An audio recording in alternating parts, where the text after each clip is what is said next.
Hey, what's up, everybody?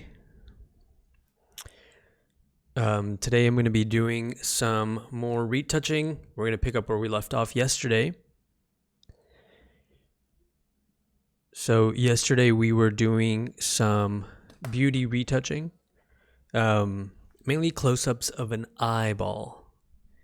Now I know that's not super exciting, but you know what? It's what we're getting paid for. So just to catch you guys up, we basically applied certain settings to these images right here. And right now, you should be seeing at least a little bit of the Lightroom. This is what it's going to be looking like. So I'm going to go ahead and bring this into Photoshop, and we're going to get started.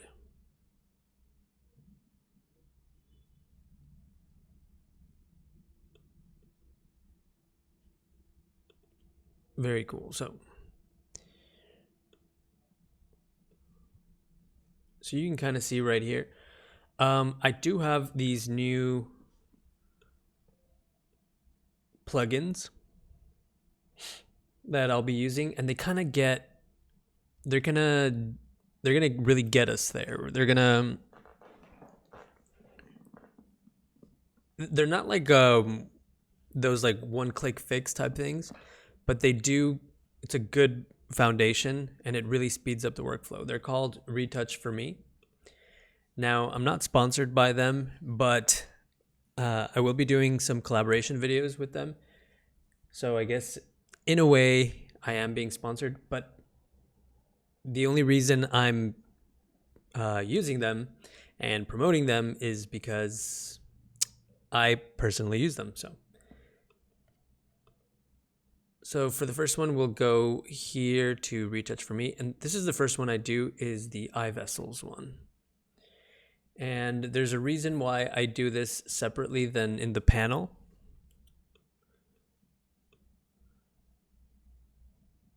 And that's because it doesn't stack well if you do them on the panel. So I do them this way. But I just realized I messed up. First, we have to duplicate the layer. I like to name everything, so we're calling this just eye veins or eye vessels. We're going to go to filter. And then I'm just going to apply this really quickly. So it takes a second, but as you can see, if we zoom in a little bit, I'm going to move this over. It does a pretty good job. Now, I don't know, I'm using Photoshop Beta, and it makes this outline on everything that you're using, and I really don't like it. So if anybody knows how to get rid of it, that'd be great to know. But anyway, so once we do that, I open up the Retouch4Me panel, and I use Heal, Dodge and Burn, Portrait Volumes, Skin Tone, Eye Brilliance, and Dust. And I'll explain them very briefly. This isn't really a tutorial. I'm just kind of going through like the things that I'm doing. So, kind of just hang out with me. And you know what? That actually reminds me. The whole point of Edit and Chill is to have some music in the background to help us chill. So hopefully you can hear that. Hopefully it's not too loud. Just let me know if it is.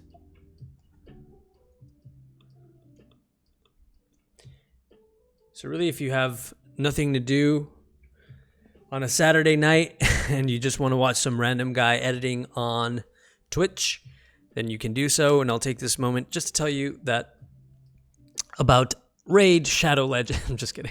I want to take this moment to plug in my own services. If you're in LA, you need a photographer, or you want a retoucher, you can go ahead and hire me. Check out AntonioEspino.com. That's AntonioEspino.com.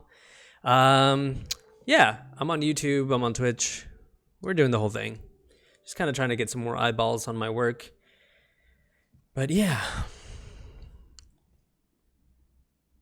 So now that we've done this, you can kind of see what it did.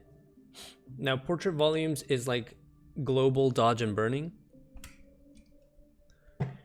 And that's great and all, but I try to leave this to the very end. So we're going to turn off that layer for now. Skin tone kind of matches the skin tone a little bit, but we're going to do maybe 45% on that. Dodge and burn, as you can see, it's like localized dodge and burning. It does a pretty good job. So much so that I duplicate it and I do some little changes just to kind of help it out a bit. So I reapply it where it needs to.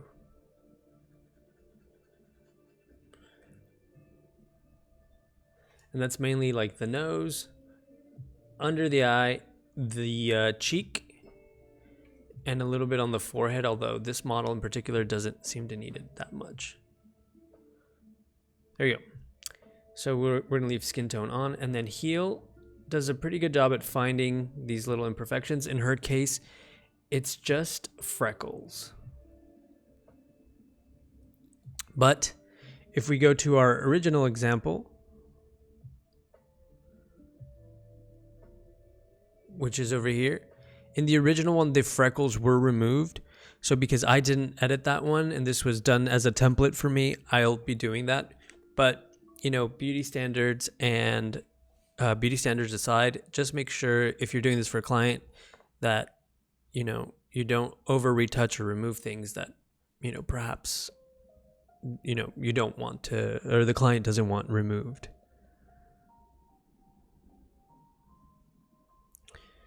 Give me a quick second.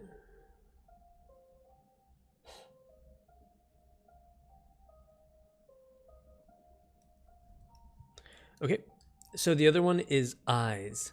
Now this does just a general brightening of the eyes. I try to tone this one down also like 60%, just something semi-subtle.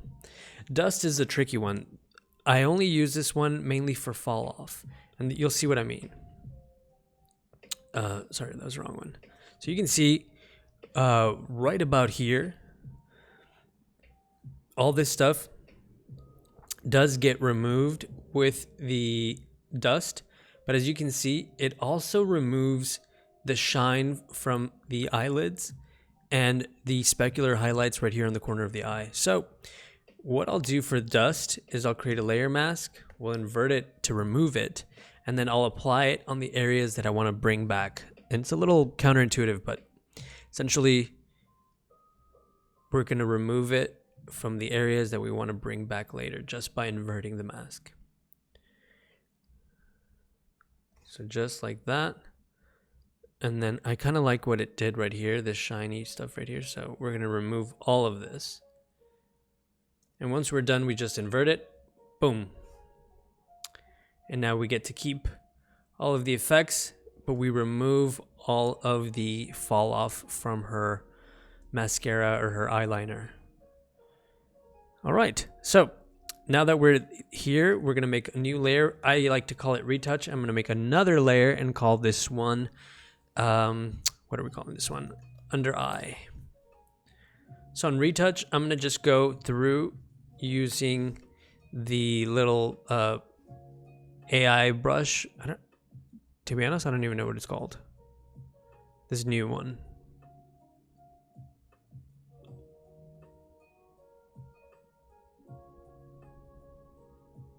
The name used to pop up.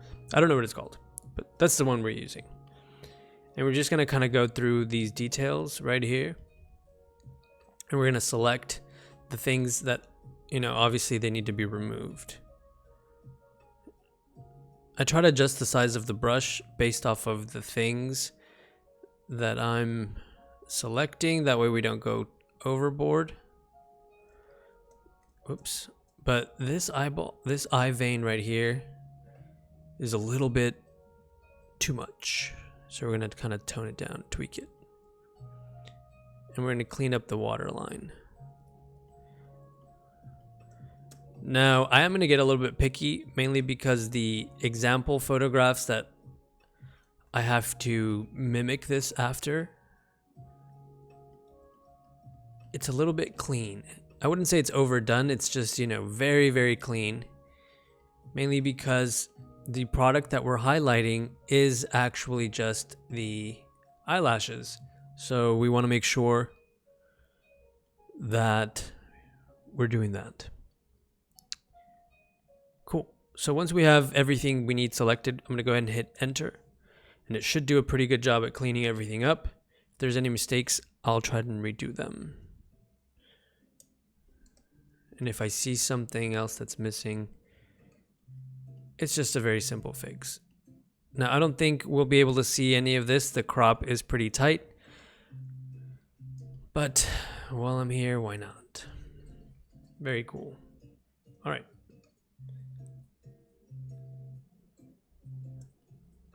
Just double checking my work. And then we're going to go to under eye. And using the stamp tool, I am going to just fill in these little under eye veins. Again, the edit is very clean, very polished. So that's what we're doing.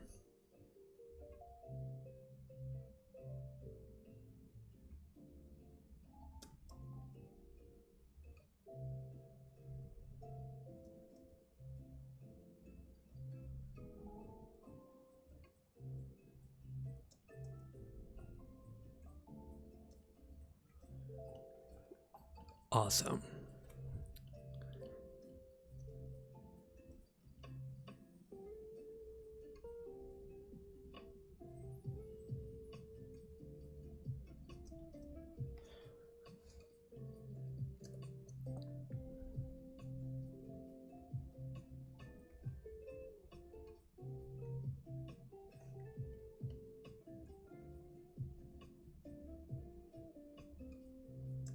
Now notice that as long as the texture is the same, the color won't matter as much, mainly because I will do a layer of frequency separation to try to even out the skin tones right here.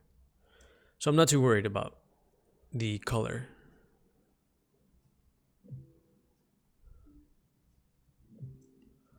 Cool. So as you can see, I'd say we're almost finished. I do have an action saved up for frequency separation, and we'll go ahead and call this smooth. So I do like to go right here on the little eye bags area, I guess you would call it. And we're just going to try to smooth this out. Just to transition this a little bit. This does tend to make the photo look a little fake, so I'm going to pull back the effect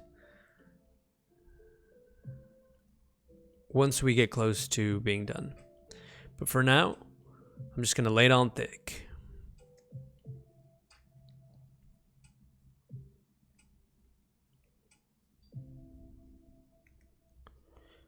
Now in this example, her skin isn't really bad, so we don't have to do much. But I am going off of a template, and that's going to kind of guide how intense this effect is going to look. So unfortunately, we're going to have to go a little bit harder than normal.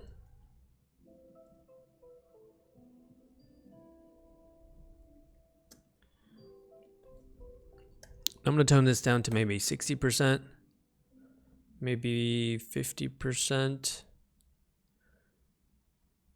maybe 40%. Yeah. And then we're going to call this the same thing, under eye. And we're just going to smooth everything out.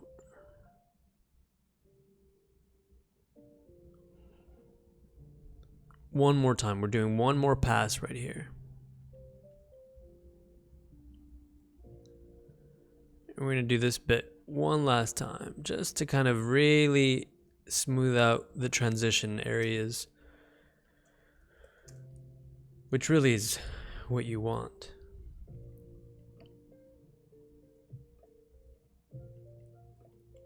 We're just doing a very simple sample and paint.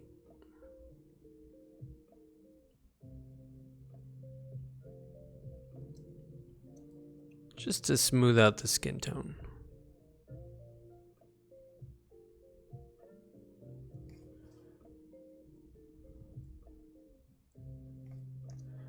All right. So we're going to leave this one at 60%. And I'd say this is looking pretty damn good. So what I'm going to do, I'm going to make a stamp visible layer. And I do have another preset called ALCE 3 or 4, I believe. And what this does, it's kind of like a sharpening plus texture enhancement. You'll see it goes on extreme. So I'm going to make a layer mask and we're just going to lightly brush it in. And mainly it's for enhancement on some certain details. I'll show you. It makes a world of difference. I believe it's free. So go ahead and check it out if you guys want. So as you see, it's, it's looks a little crazy. So I'm going to go right here.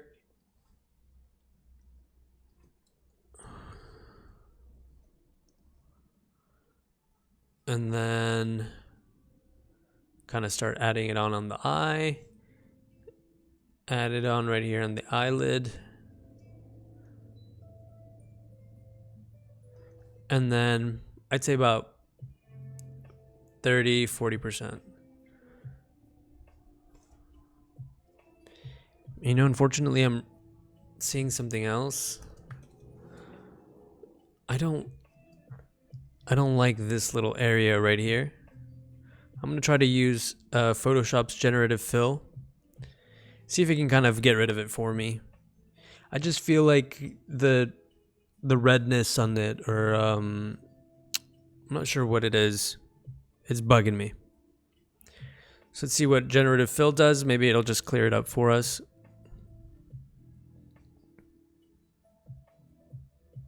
There you go. That actually looks pretty good.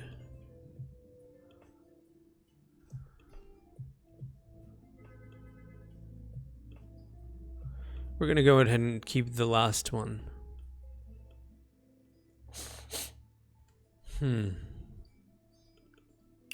Cool. So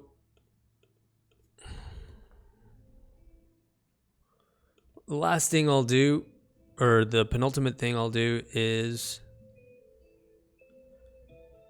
a burn layer.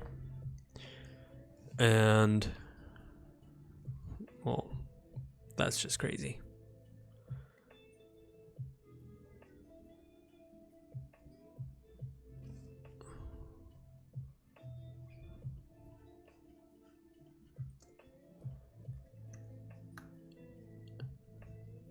We just want like a little hint that I did this.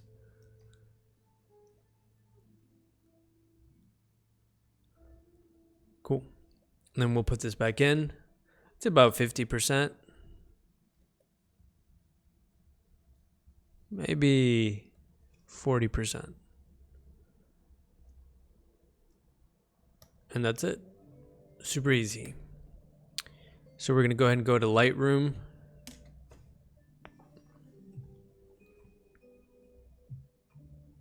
And we're going to wait for this one to load in.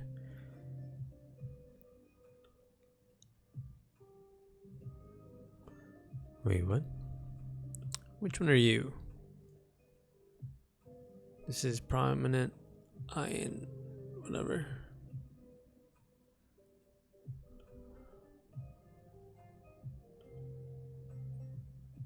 This is the example. Okay, cool. So I like to keep track of which ones I've done. So this one, I marked them as yellow. And then the finished ones, I marked them as blue. And then we try to crop in kind of the same as the example. So our example is this one. This one, I kind of copied it about the same.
All right.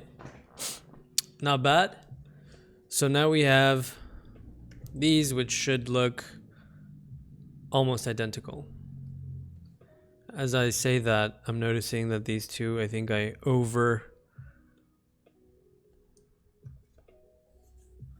overdid it on the tilt.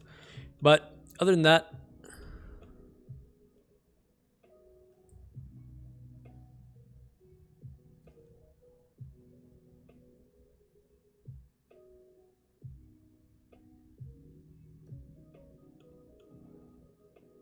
let's go 1, 2, and let's go 1, 2.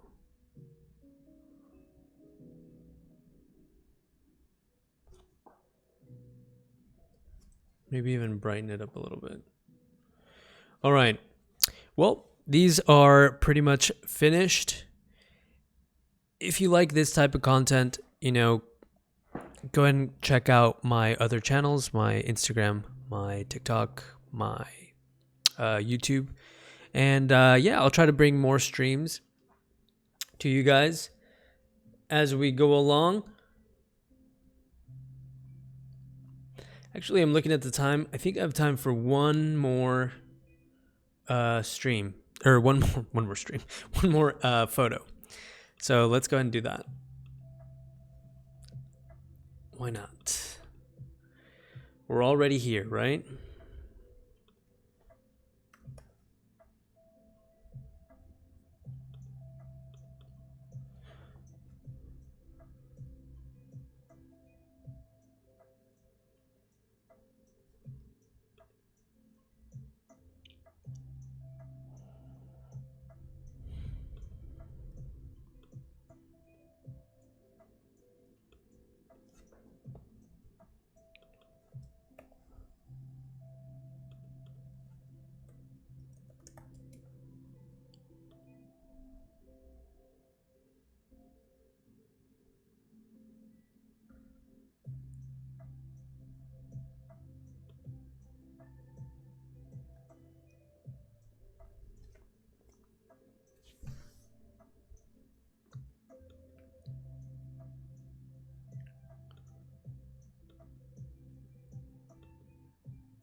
All right, I think all in all, this looks pretty good. You know, I forgot one of my steps, which is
all right, guys.